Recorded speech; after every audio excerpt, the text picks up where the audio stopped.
tempo de falar do Peterson, não?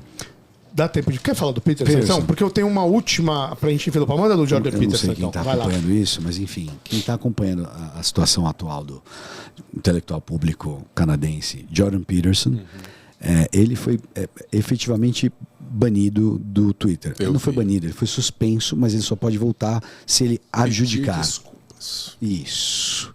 Se ele tem que fazer que nem Galileu Galilei. Sim. Aí você fica só preso na sua casa. É isso que estão colocando para ele. Isso. E ele falou claramente que ele vai continuar desse jeito, ele não vai pedir desculpa para ninguém.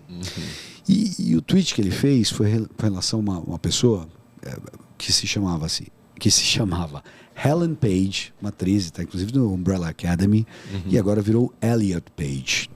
Conhecida essa história. Essa história é manjada, quem não quiser Google, vale muito a pena, é uma temática acontecendo hoje em dia, enfim, ela tá dando entrevista, enfim. E o Jordan Peterson coloca no tweet dele: Remember when pride was a sin? Lembra-se quando o orgulho era um pecado? Em vez vis-à-vis a ideia de orgulho das mais variadas formas que as pessoas gostam de se jactar hoje em dia. A Helen Page acabou de fazer uma mastectomia dupla para um médico criminoso, uma ação criminosa. Então ele falou de um fato e colocou uma opinião. E ele foi taxado, e essa é a brincadeira, que é o que a gente estava conversando. Parece que a questão da liberdade de expressão hoje foi deslocada para a questão de crime de ódio, porque existe uma sutileza. Isso é 1984, cara. Olha lá, estamos voltando para a temática. Para a temática de novo, porque a gente não está mais discutindo liberdade de expressão enquanto algo tipo vamos fazer uma dissertação sobre liberdade de expressão. Não. Exato. Eu acho que a gente pode pegar esse ponto, como você bem está falando, nessa quase uma econometria, né, do que acontece. E você consegue ver que foi taxado, foi esse tweet, com algumas outras palavras, enfim, quem quiser dar uma googada, foi colocado como discurso de ódio. E quando você taxar discurso de ódio, você está fora do debate público, apesar de você ser um intelectual público. O que você acha? O que você está achando dessa situação?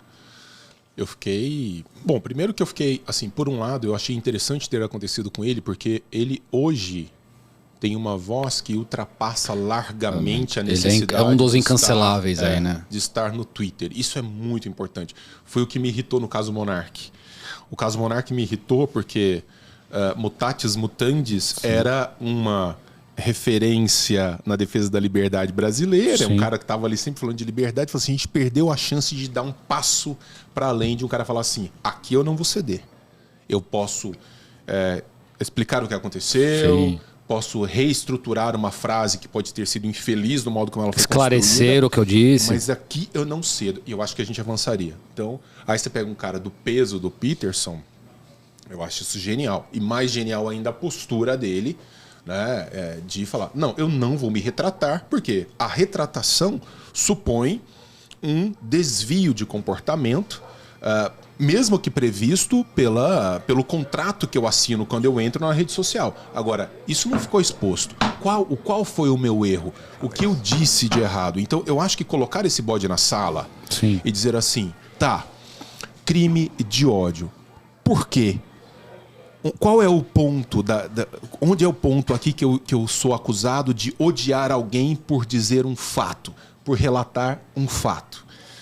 Porque o grande problema aqui é que nós deslocamos o eixo do pensamento sobre o que é o não verdadeiro para o universo restrito do sentimento.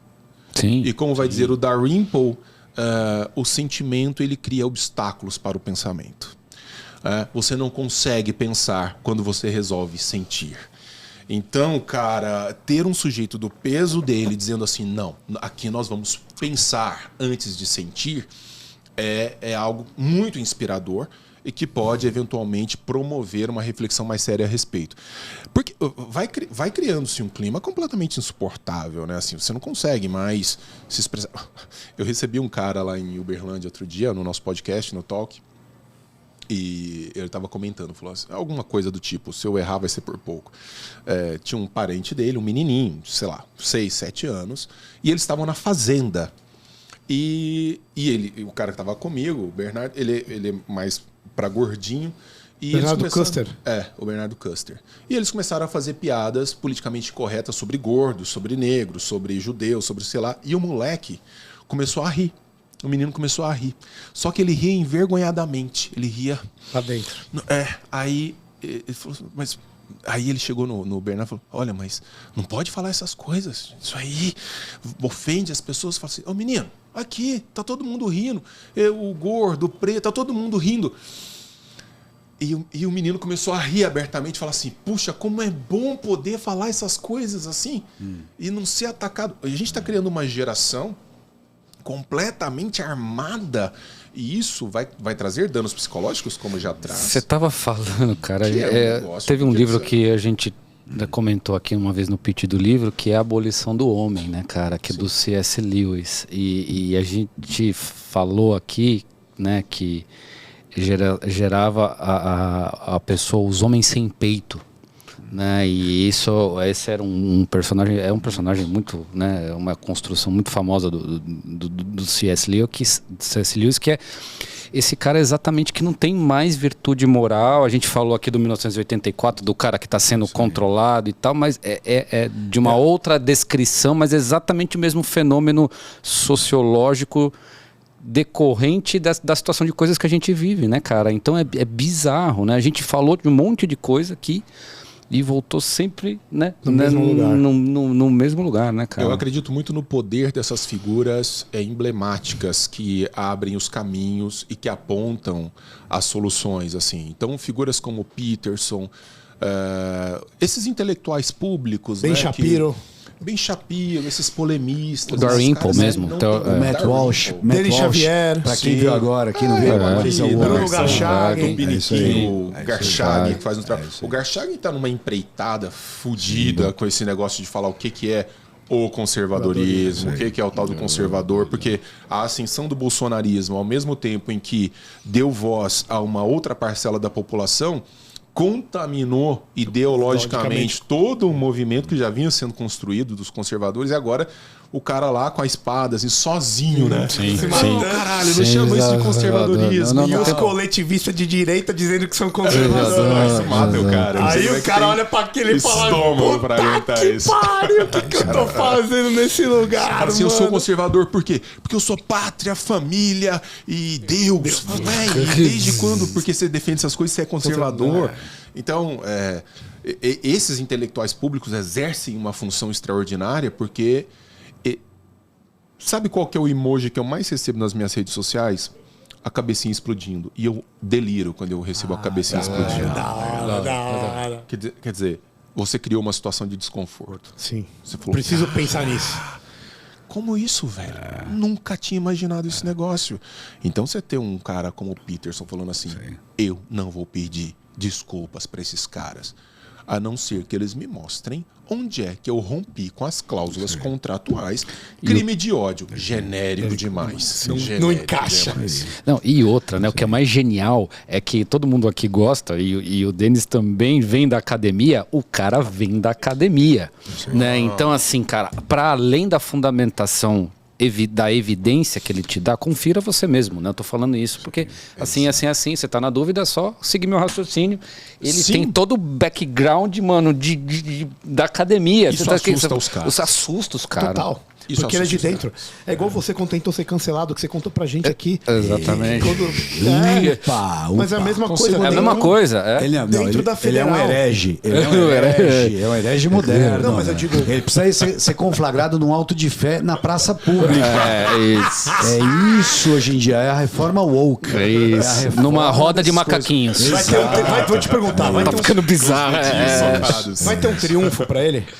Precisa ter. Depois uma quadriga, uma biga de uma coisa nem com que seja cavalos. puxado por dálmatas. Eu preciso. Vai ter alguém lá te falando, lembra que você é o rei, mas você não é todo. É muito engraçado, porque eu tenho uma querida amiga que vocês conhecem, que é a Larana Esteru, que ela fala assim, e ela lança produtos, né, no Instagram e tal, online, ela tem plataformas e tal, e ela fala, não tem nada melhor para lançar um produto do que um bom cancelamento. Porque o cancelamento, cara, ele lança o olhar das pessoas para você. E suas redes enchem de gente, as pessoas ficam interessadas. Eu sou tão medíocre que mesmo falando... Eu não sei mais do que eu vou falar. Porque de aborto de quilombola, eu não sei mais do que eu vou falar. Porque simplesmente eu não consigo ser. Mas eu acho que porque tem muito dessa pegada. E falar assim, porra, tá, eu vou pra cima desse cara. Só que esse cara, ele leu, né? Assim, ele estudou alguma coisa, não é também... Vai dar assim, ruim. Cara, eu vou pra cima, mas assim, vai ter volta, né? Não é só um... Sim. Seu maluco... É só acusação e o cara vai se... né? E ele já disse outras vezes, ele vai segurar, ele não vai ceder. Então esse cara nem me interessa muito. Eu tô atrás do cara que demonstra uma certa fragilidade, que na verdade, assim, vai... Lembra daquele jogador de vôlei, né? Que também sofreu um cancelamento? Sim. bizarro. Por causa do filho do super-homem gay. Era essa pô, crítica. Olha o nível da crítica que Aí ele fez. ele pediu desculpas, aí depois ele falou, o quê? Que nada, meu amigo. Porra nenhuma. Desculpas Não, porra nenhuma. Eu me arrependi, não tem nada de desculpa, não, é isso mesmo. E a galera foi pra ele. Então é isso, acho que precisa desses caras marcando umas posições assim pra dar uma quebrada nessa ondinha politicamente correta que é nojenta, né? Nojenta, mas não é nojenta a nossa conversa.